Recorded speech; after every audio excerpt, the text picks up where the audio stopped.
আমরা ঘোষণা করতে চাই না যে দেশের প্রধান সরকার প্রধান কে হতে যাচ্ছেন, আমরা ঘোষণা করতে চাই না। তবে আমি দুটো প্রশ্ন করব আপনার কাছে। প্রথমে জামায়াতে ইসলামীকে ধরে করি। যদি জামায়াতে ইসলামী সরকার গঠন করে বা করতেন বা আগামীকাল করেন, তাহলে নারী কোনো নেতৃত্ব আমরা দেখতে পারবো না। এ বিষয়ে আপনার কি কিছু বলার আছে কিনা? দেখেন, আমি আজকে সকালবেলাও আমার সম্ভবত আমি একটা টেলিভিশনে ছিলাম, আমাকে প্রশ্ন করা হয়েছিল কি হতে পারে বা প্রেডিকশন। আমি তখনও বলেছি, আমি এর আগে অনেকের সাথে এখানে আমার টক শো হয়েছে, তারাও আমার সম্পর্কে এই বিষয়ে খুবই ওয়াকিবহাল। আমি বলেছিলাম এই ইলেকশনে ডিসাইসিভ ফ্যাক্টর হিসেবে কাজ করবে নারীরা, এবং আমি বিশ্বাস করি, আজকে সকালেও আমি বলেছি যখন কোনো ভোট আসে নাই, আমি বিশ্বাস করি যে বাংলাদেশ, যে আজকের বাংলাদেশ, সেই বাংলাদেশ তৈরি হওয়ার পেছনে বাংলাদেশের অনেক নারীর অবদান আছে, তাদের সংগ্রাম আছে, তাদের যুক্ততা আছে, ইতিহাস আছে। যে বাংলাদেশে আপনি এখানে দাঁড়িয়ে আছি, সেই বাংলাদেশের অর্থনীতি, সেই বাংলাদেশের অস্তিত্বের সাথে নারীর যুক্ততা আছে। আপনার আমার যিনি গার্মেন্টসে চাকরি করছেন সেই নারী থেকে শুরু করে সকল নারীর এই বাংলাদেশকে গড়ার ক্ষেত্রে ভূমিকা আছে। সেই বাংলাদেশে যদি নারী সেকেন্ড ক্লাস সিটিজেন হয়ে যায়, সেই বাংলাদেশ আর যাই হোক সেটি বাংলাদেশের পরাজয় হয়ে যাবে। কাজে আজকে ডিসিশনটা এটা হবে যে বাংলাদেশ কি আগাবে না বাংলাদেশ পেছাবে, এবং আজকে কি কোন দল বিজয় হবে এটা আমার মাথা ব্যথার বিষয় ছিল না। আমার বিষয় ছিল বাংলাদেশের এই যে এত এত নারী যাদের বিনিময়ে আমরা এই দেশ পেয়েছি বা যেখানে নিয়ে আসতে পেরেছি, এই নারীরা কি ডিসিশন নিয়েছেন? তারা কি মেনে নিয়েছেন যে they are going to be a second class citizen of this country? এবং that is the decisive factor. এটাই কিন্তু মূল ডিসাইসিভ ফ্যাক্টর হিসেবে কাজ করেছে। আপনি যদি ইলেকশনের পুরা এটা দেখেন, তাহলে এটা আপনাকে এটা বোঝারও ব্যাপার আছে। সো আমি যেটা বলতে চাই যে বাংলাদেশের মেয়েদেরকে এইভাবে কোনোভাবেই আপনি যদি এভাবে তৈরি করেন, তাহলে সেটা কিন্তু একটা দেশকেও পিছিয়ে দেয়। ব্যাপারটা এরকম না। কারণ আমি একজন নারী হিসেবে বলতে পারি, আপনার ক্ষেত্রে, আপনাকে আমি চিনি না, আজকে প্রথম আপনাকে আমি দেখেছি, আপনার ক্ষেত্রে আমি একটা কনফিডেন্টলি একটা কথা বলতে পারি। এটা আমি গবেষক দেখে বলছি, শিক্ষক দেখে বলছি, শুধু নারী দেখে বলছি না। যেহেতু এই বিষয়ে আমি কাজ করি, যারা আমাকে চেনেন তারা জানেন। এমনকি আপনি যদি আপনার বাসার যে গৃহ সহযোগী আছে তার সাথেও যদি কথা বলেন, গার্মেন্টস শ্রমিক বলেন, যাকেই বলেন, আমরা জানি যে আমরা যেখানে আছি সেই পর্যন্ত আসতে আমাদের কতবার নিজেকে প্রমাণ করতে হয়েছে। এই আসার রাস্তাটা কত কঠিন। এই কঠিন রাস্তাটা পাড়ি দিয়ে আসার পরে আমরা কখনো কি আমার অস্তিত্ব, আমার অধিকার, আমার যোগ্যতা, এই যোগ্যতার প্রমাণ দিতে দিতে তো আমরা ক্লান্ত। তো সেই জায়গাটা থেকে যদি আসেন, আমি আবারও বলেছি, বারবার বলছি, আপনি বাংলাদেশের নারীদেরকে সেকেন্ড ক্লাস সিটিজেন তৈরি করে এই দেশের কোনো দল সে ক্ষমতায় আসতে পারে, কিন্তু এই দেশটাই তো টিকবে না।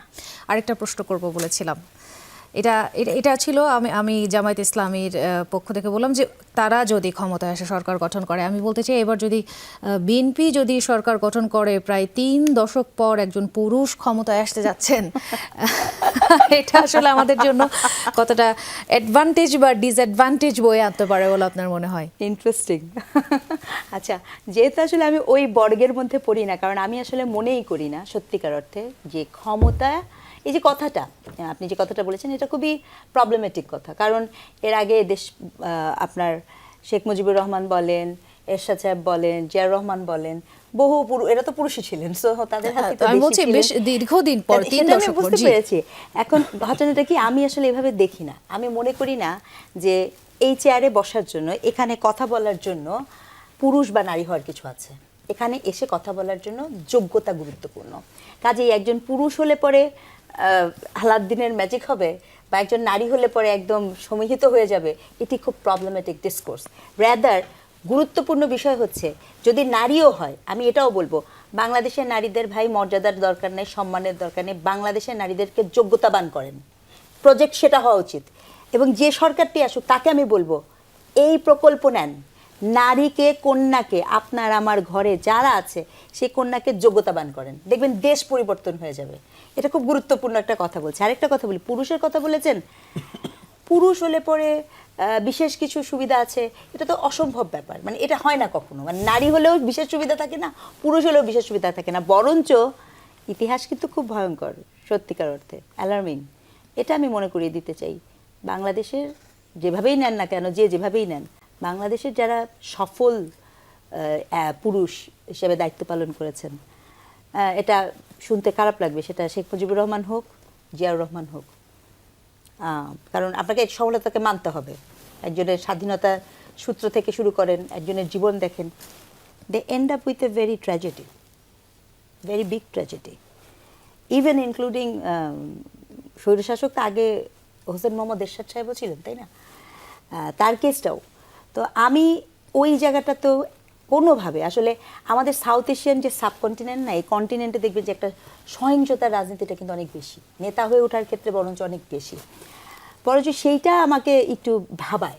আপনি যদি বলেন আমি নেতৃত্ব দেখি না, বরঞ্চ আমার মনে হয় ভাবনা, কারণ হয়তো আজকে বলবেন না, কিন্তু আমি মনে করিয়ে দিতে চাই বা আমি বুঝতেও পারি, অনুভবও করতে পারি যে এই যে তারেক রহমান, উনি ফিরছেন না যখন, এই বাংলাদেশের এমন একটা সিচুয়েশনের মধ্যে ছিলেন, এটা আমি নির্দ্বিধায় বলতে চাই যে বাংলাদেশের বহু মানুষ অনেক কনফিউশনে ছিলেন যে উনি আসবেন কি আসবেন না শেষ মুহূর্ত পর্যন্ত। তো উনার আশাটা তো গুরুত্বপূর্ণভাবে হলো, এবং সেক্ষেত্রে কিন্তু নানা পক্ষ থেকে আমরা শুনেছিলাম উনার নিরাপত্তা নিয়েও কিন্তু অনেক ইস্যু ছিল, তাই নয় কি?